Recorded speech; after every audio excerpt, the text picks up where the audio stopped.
Well, we're going to take a nice deep dive into cougars or mountain lions tonight, talk a little bit about their biology, their history, their status in the US and especially in Washington. And I always like to start with their many names because I'm in Oregon. Here in the Northwest, we tend to call them cougars, and they have many other names. Puma concolor is their scientific name. That literally means that they are the cat of one color. But they're also called catamount and puma and panther and mountain lion. And here at the Mountain Lion Foundation, we sometimes just call them America's native lion. You will probably hear me call them lions for short, even though when you hear lion, you might think about somebody like this guy. Many major differences, you know, I mean, of course, being that this one's in Africa. This guy might weigh 400 pounds, where our male cougars, the largest ones are maybe 180 pounds, and our female cougars are maybe 100, 150. You know, that can vary quite a bit depending on their habitat, but they never get up to 400 pounds for sure. African lions also famously live in prides or groups, where our lions, we once thought they were quite solitary. We're finding out they're a little more social than we believed in the past. We'll talk a little bit about that, but they definitely don't live in large groups like African lions. And another major difference, African lions can roar. Our lions cannot. They can make some noises. They can purr. They can growl, but they cannot roar. And I want to make sure you know that does not mean that our lions are quiet by any means. I'm going to make sure you can hear this.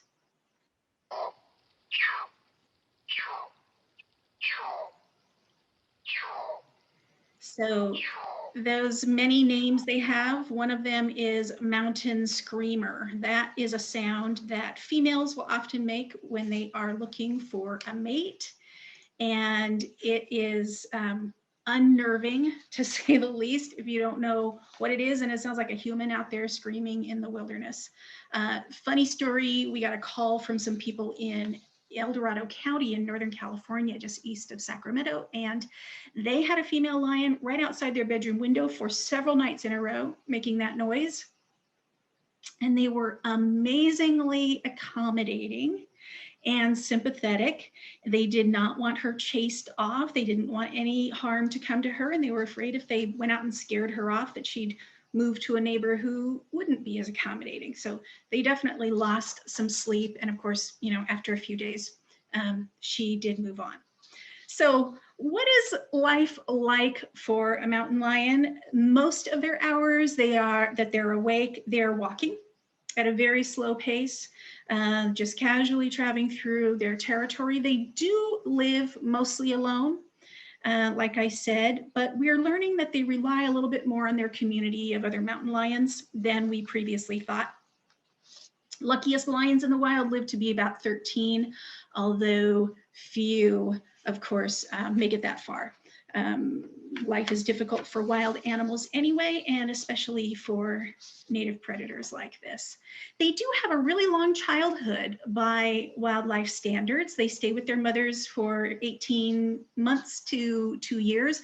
They are born fully helpless, anywhere from 1 to about 4 kittens in a litter. Their eyes are closed, their ears are closed when they're first born. When their eyes do open at a few days old, they're blue eyes, and they have these speckled coats which serve as some camouflage. It makes it a little harder for predators to find them if their mother leaves them tucked in the den and goes off to look for food.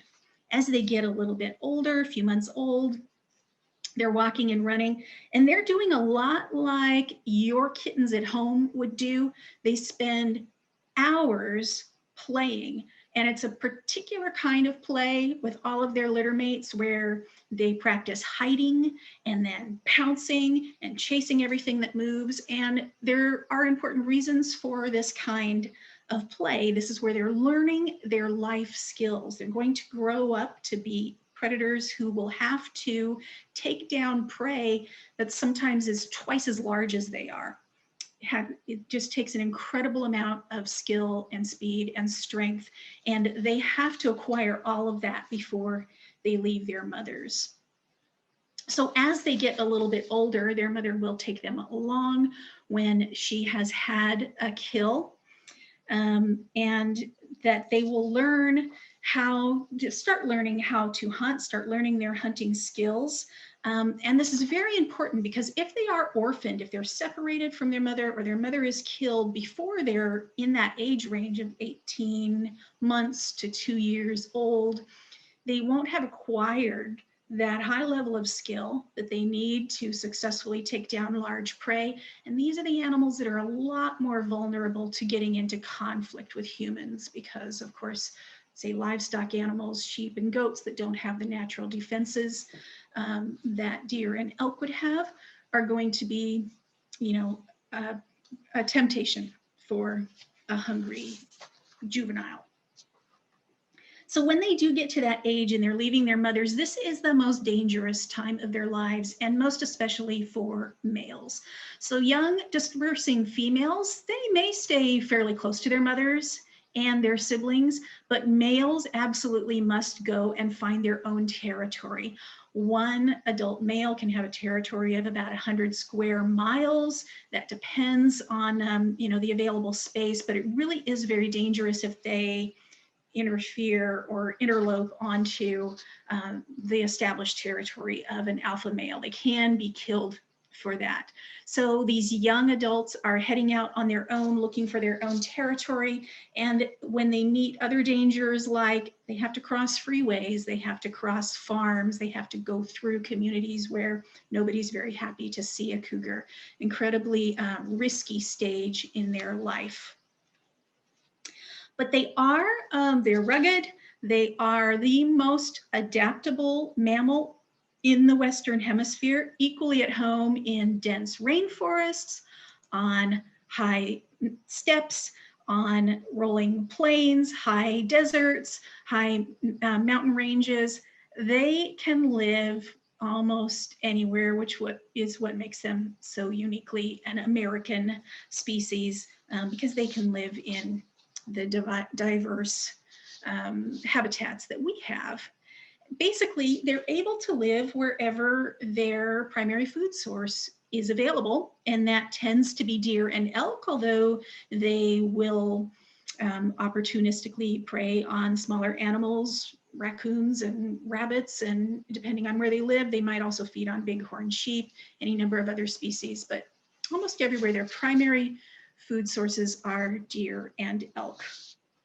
So they are an apex predator. They live at the top of the food chain, right alongside wolves and jaguars, very powerful class of native carnivores. And as such, they once ruled the whole continent as undisputed kings. They lived everywhere that you can see in green right here.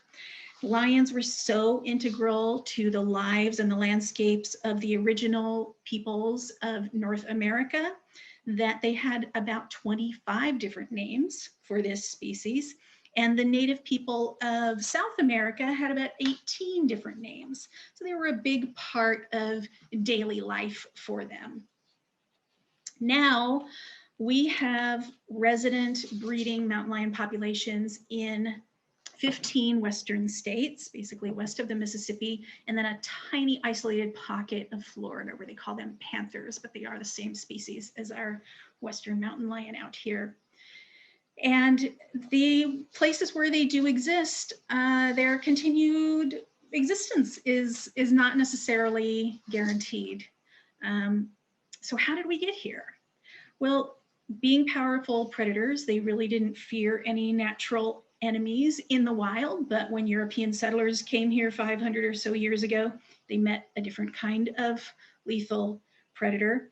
And those settlers wanted to dominate the land. They wanted to protect their livestock, and they thought that they needed to eliminate these animals that were seen as competition or a threat. So they really launched an assault not just on mountain lions, but as you know, on bears and wolves.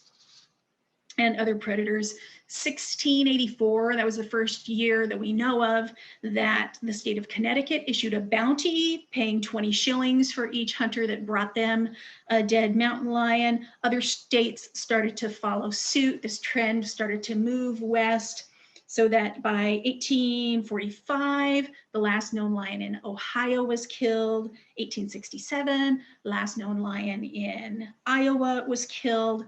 It kept moving west. In 1911, in Oregon, there was a $10 bounty for every dead cougar. This continued so that by 1959, when Utah finally ended its bounty, they had paid out cash for 4,000 dead cougars. And this only ended in the 1960s when states started to change the status of mountain lions and classified them as game animals, so that now the states simply sell tags to hunters to harvest mountain lions. And so these are the harvest rates for 2019. I didn't find 2020 harvest totals posted yet, but in Oregon, 327 killed, and in Washington, 161 killed by hunter harvest. This does not include depredation kills and car strikes and a number of other things that cause mountain lions to die. The only exception in the West is California, and there, former governor, well then Governor Ronald Reagan, former President Ronald Reagan in the 70s signed a temporary ban on sport hunting for mountain lions. Voters passed that and made it permanent in 1990, and that has remained. So there is no sport hunting in California and has not been for decades, sport hunting of mountain lions. But everywhere else in the West, they are considered a game animal and they are hunted. Only exception really where there are resident lions is in Florida, because their population is so endangered there. Only maybe 120, 130 panthers in that state. So there is a really common belief that cougar numbers are increasing, and it really is not the case, but we're going to talk a little bit about why it may seem that that's the case, and I'll try to explain to you why we don't think that's what's happening. So for one thing, it is difficult to get a good count of a cougar population. They are shy, they're elusive, they will not send in their census forms, and they're difficult to count. We all know that. So biologists have to use various models. In Oregon, they have a highly controversial model, and they have this wildly inflated estimate of 6,000 cougars, which can't even be remotely possible. But they make their estimates by taking into account the number of cougars harvested by hunters, which they think indicates the number of cougars available on the landscape. They do intentionally count kittens and subadults, even though we know that a tiny minority of those kittens and subadults will make it to adulthood. So Oregon's numbers are wildly inflated. Washington's numbers are probably closer to the actual numbers. Their official estimate is 2,300. And here's how they're coming at that number. And this is a model that we use also. It's generally accepted through multiple studies where people picked out, say a square mile and got a feel for how many lions they could actually get a visual on.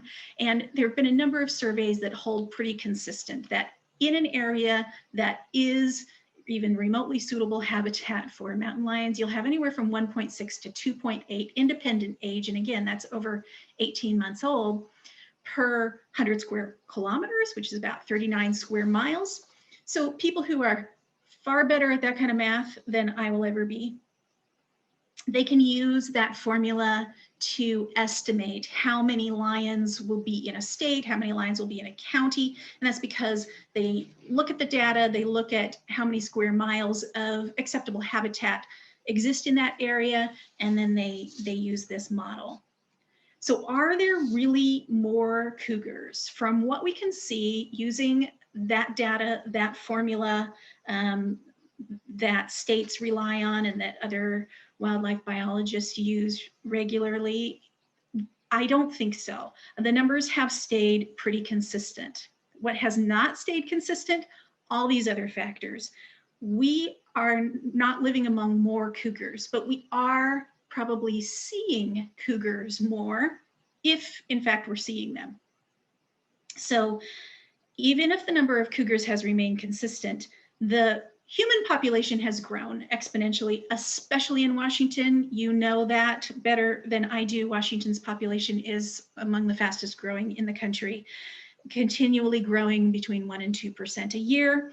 Estimated population last year was about 7.7 million, and it should jump up to about 7.8 million this year, which means more people, more houses, more developed spaces, fewer wild spaces where wildlife can move unseen and undisturbed by humans. And then more of those people have cameras. So you all know the Ring doorbell cameras, the security cameras on every street, on every business, the trail cameras that are such a popular hobby right now.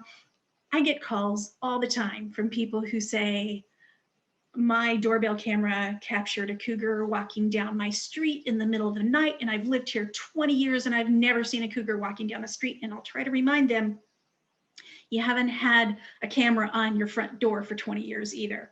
So we are simply surveying more of our space and seeing animals that we're able to just move through unseen before. And the other reality is, according to the Washington Department of Fish and Wildlife, about 80% of the reported cougar sightings that they see turn out to not be cougars at all.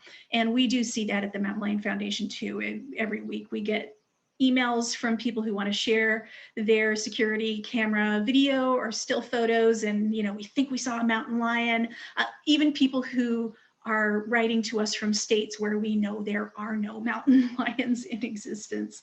Some of them are starting to disperse into states where they haven't lived recently, but a lot of people think they've seen a mountain lion, and we look more closely and we see it's a bobcat. It's a big dog. It's a domestic cat. There was one that was very clearly was a domestic cat because but the camera was kind of low and the cat was kind of high. It made the cat look much bigger, but it was a house cat. So all kinds of myths that we hear. And another one is I have people call and swear that they saw a black cougar. I don't know why. It may just be because they're in shadow and they look black. Maybe that somebody saw a big black dog, a bear. I don't really know, but this is common. And I even took a call from a woman in Great Britain who swears that there's a black cougar that follows her. Cougars don't even live in Great Britain, but she's certain that she saw one. So that's kind of a funny one, but we're going to get into some of the more practical and serious misunderstandings and myths about cougars. We hear people say often that, well, they saw a cougar on a trail or in the forest and it didn't run away from them. So it is aggressive or it has lost its fear of humans. And usually we try to explain to people that, just like I told you about this, humans encroaching, our population is increasing. There's less space that these animals have right now where they're not regularly seeing and hearing humans. So they're a little bit habituated to us as well. It's not quite so upsetting and startling to them to encounter a human. And they're also pretty powerful predators, and they have that little bit of a catitude, right? So they're not going to immediately just be afraid of something that is unfamiliar. They're more likely to be a little bit curious. So here, this body language is an example of normal cougar body language, not at all aggressive. I mean, this guy's got quite a serious look, and it might be sort of intimidating if you were facing him in person. But he's directly gazing at the person who's taking this picture. His mouth is closed, his body is relaxed, his tail is still and down. If paws are still, if they're standing or sitting, their ears are forward. That's not aggressive behavior. And aggressive behavior is going to look exactly like your own cat if they're fighting, right? The ears are back, they're growling, teeth are showing, they're pounced, the tail may be swishing, right? So all of those would indicate aggression. Another thing we hear is people who see mountain lions in the day and think that they're nocturnal, and they are not necessarily. They do tend to be more active, especially for hunting, between dusk and dawn. And there are some studies indicating that more animals are becoming more nocturnal, and they have to be to avoid increasing human activity. So there are a lot of species that are choosing just to hide out when humans are most active and then become more active when humans have all gone to bed for the night. But mountain lions will be active any time of the day or night. So it helps to know a little bit more about what normal behavior is, and it gives you a little bit better idea about when to be concerned and when not to be concerned. So why do we need to learn to coexist with these guys anyway? Why are they important? I wanted to get into the ecology of mountain lions a little bit and how they benefit all of the environment. So in conservation terms, they are known both as an ecosystem engineer and a keystone species, which means that they have a disproportionate impact. It's out of proportion to the numbers of mountain lions in a population. They have a significant impact on the other animals, plants, streams, groundwater, total environmental quality in a landscape. They change the plant and animal populations. And as a keystone species, they have a larger impact on a particular ecosystem than other animals do. There are examples of keystone species, the starfish or sea star, gray wolf, African elephant, river otter. So these are animals that, if they are removed from their native landscape, there are some wide-reaching negative impacts from their absence. We're going to get a little bit into that right now. Here's one significant thing that mountain lions do to aid an ecosystem, and that's just by feeding themselves and making a living. Because they do prey on larger animals, they're not going to eat a deer or an elk in a single sitting, and they're not social enough that they're sharing this with a family of 8, right? So this one mountain lion has killed a deer or an elk. He's putting it into a cache. He's covering it with some, this looks like, fir needles, pine needles. They'll cover it with leaves, rocks, snow, whatever is available. They'll bury it, and they'll return and feed on that for 5 days, a week, which gives opportunity for many other animals to also have a meal. So mountain lions are not very aggressive about defending their kills against, say, a bear or a pack of wolves, which means that some of these other large carnivores can come by and have a meal on the cougar, and the cougar is going to get out of their way and let them have it. And when the cougar isn't watching the cache, smaller carnivores like coyotes, foxes, badgers, predatory birds, large birds, multiple numbers of scavengers will all get to have a meal because the mountain lion gets to have a meal. And as that carcass then breaks down, it's also feeding microorganisms in the soil, the plants, and there are certain species of beetles that are highly dependent, even an endangered species of carrion beetle that is known to be highly dependent on these mountain lion kills for their survival, because they exist in these carcasses and thrive on them.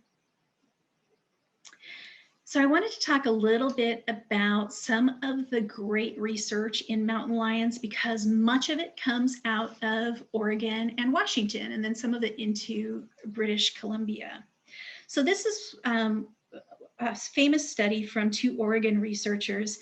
They looked at 3 different national parks. So the Olympic National Park, Yosemite, and Yellowstone. And what they did is they compared habitat sections, large pieces of land, And they looked at the environmental quality and the biodiversity of different plant and animal species in landscapes that have mountain lions on them and in landscapes that don't have mountain lions on them.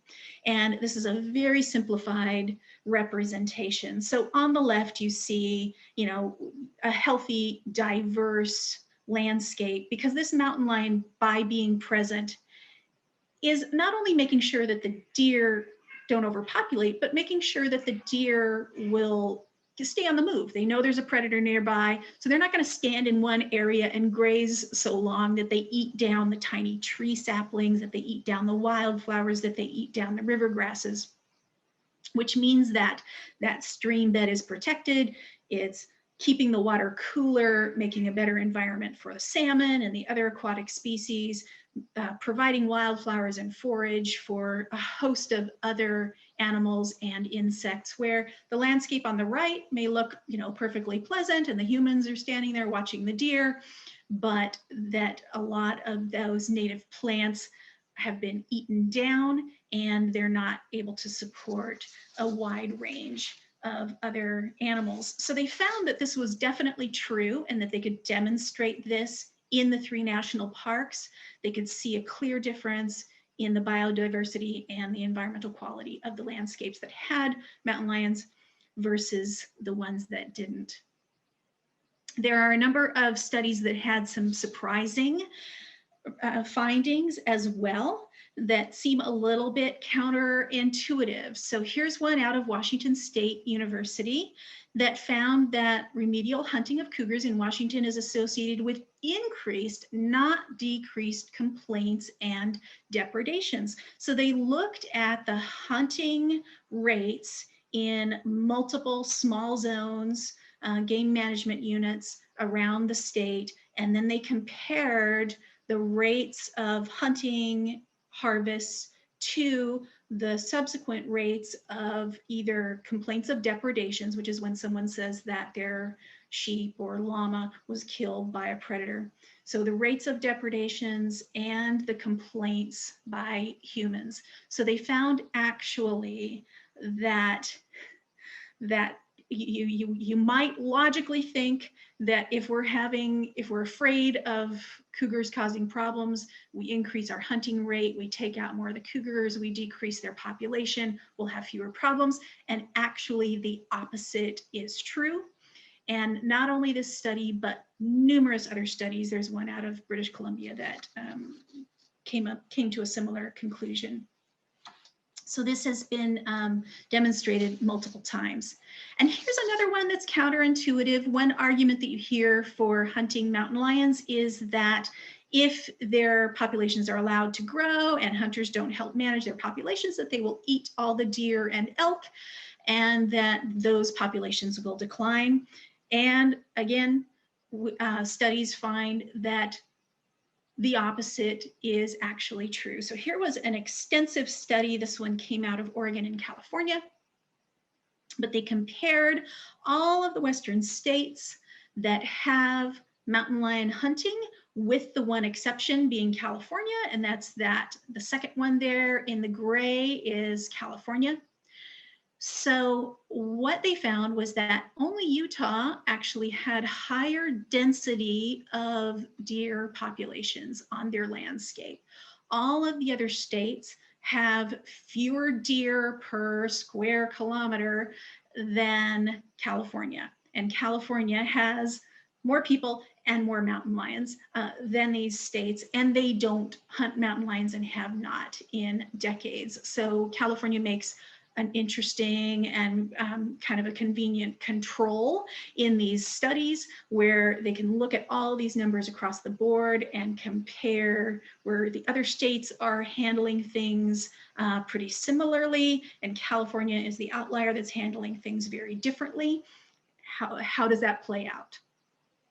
And here's what they found. So again, another one of those counterintuitive findings where you would think that if we kill more mountain lions, we'll have more deer and elk, and it does not turn out to be the case. And that's just because, deer and elk populations are determined by so many other factors, as are complaints and depredations. I mean, in large part, all of these factors, all of these outcomes are determined by human actions and presence and population and development, more than by the presence of these native carnivores, or whether they're hunted.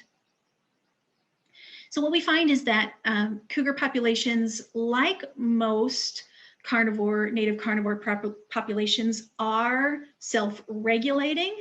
A landscape is only going to support as many of these animals as the food and territory will support. They're highly territorial, which means that you're not going to get a large number of them closely, populated, living densely populated in an area together.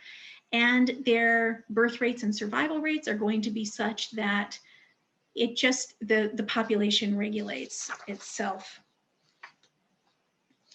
And I wanted to, there we go. This is a friend of mine, field biologist and researcher, Rosemary Shiano. Whoops, okay, here we go. We know for a fact now that mountain lions, for example, manage their own populations. So do coyotes, so do wolves.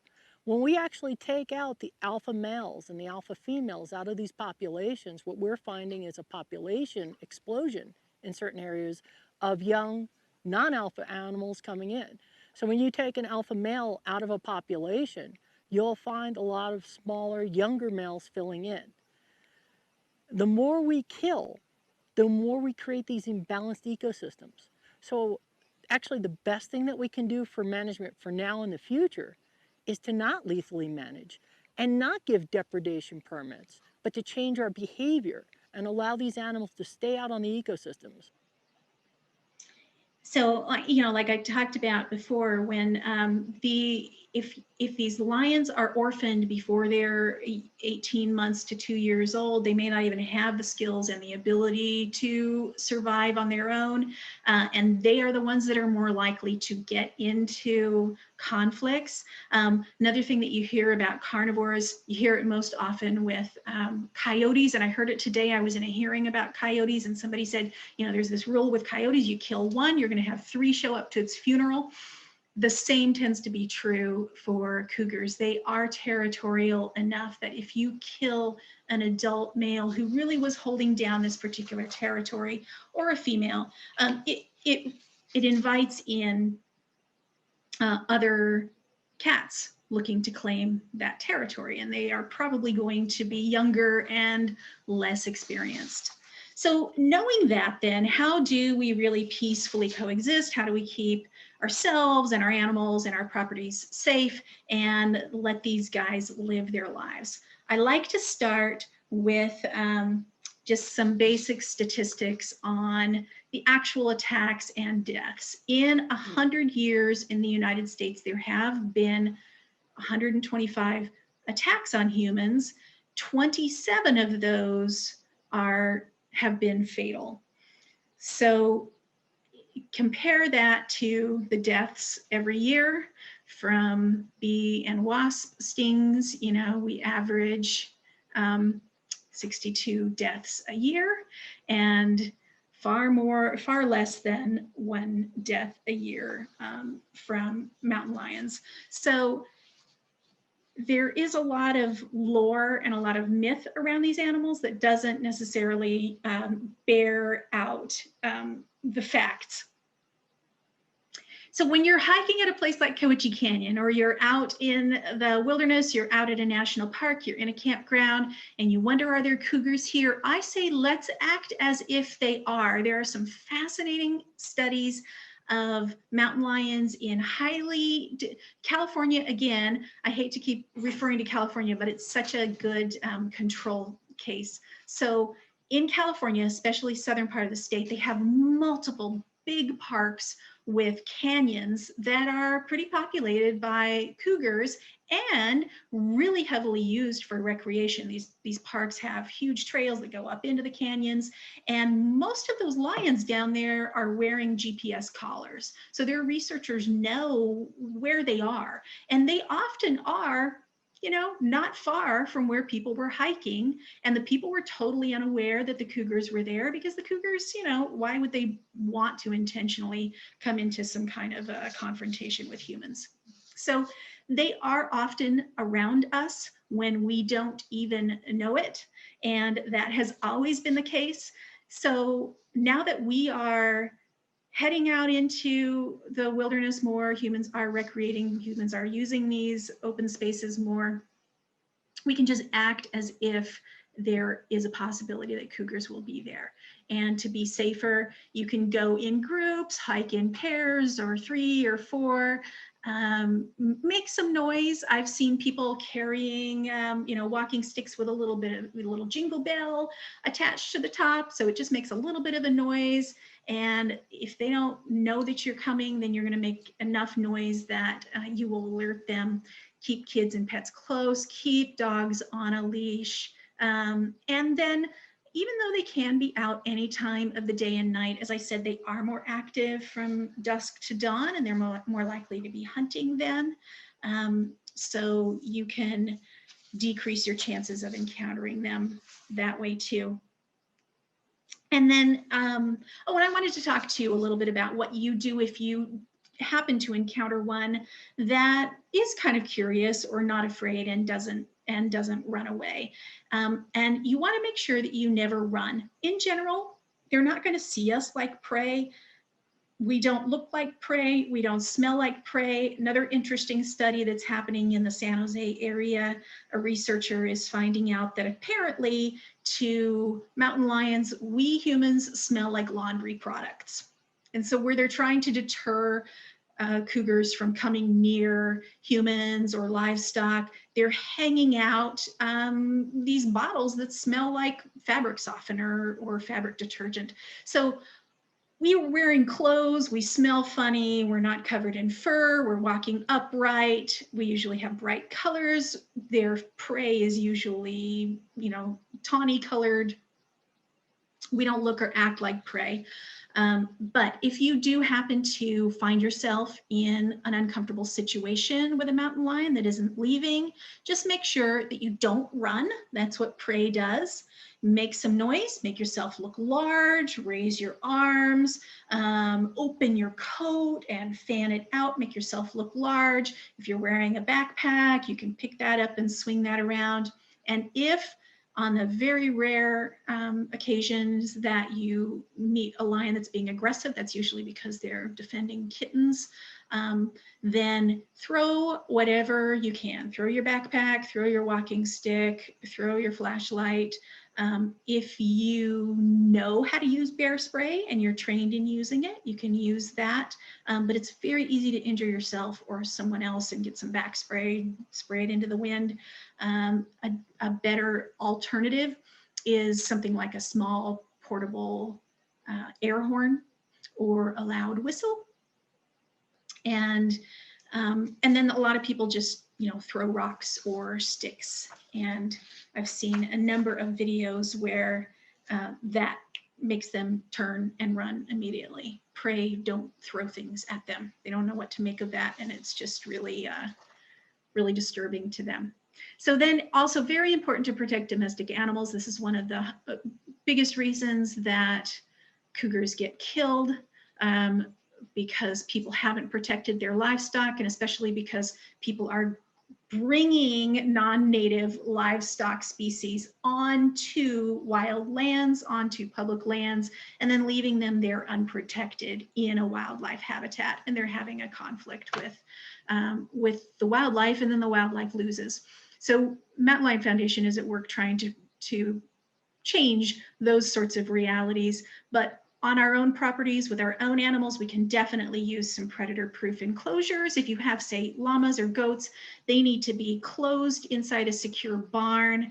And keep in mind that a mountain lion can jump 12 feet, they can climb over a fence. So you need something with a secure door, with secure screens over the windows and doors that close tightly, that don't have gaps that somebody can climb under, don't have an opening that somebody can climb over.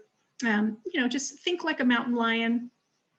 Imagine that you're big and strong and you can jump really high, and make sure that your pets and your livestock are in places that mountain lions can't easily access them. And that's the best way to coexist and let them stay alive.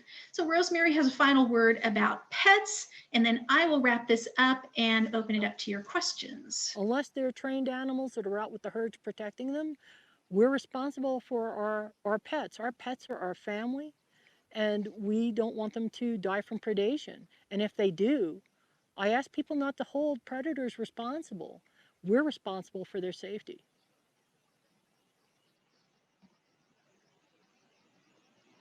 And just leaving you with this final thought about cougars being a part of the legacy that we want to leave for the future people of Washington. You know, we as a people almost drove them to extinction. It was because of their extreme adaptability that they even survived, that they were able to hide up in the mountain ranges and avoid people. And we need to make sure that we do it better this time around and learn to coexist with them.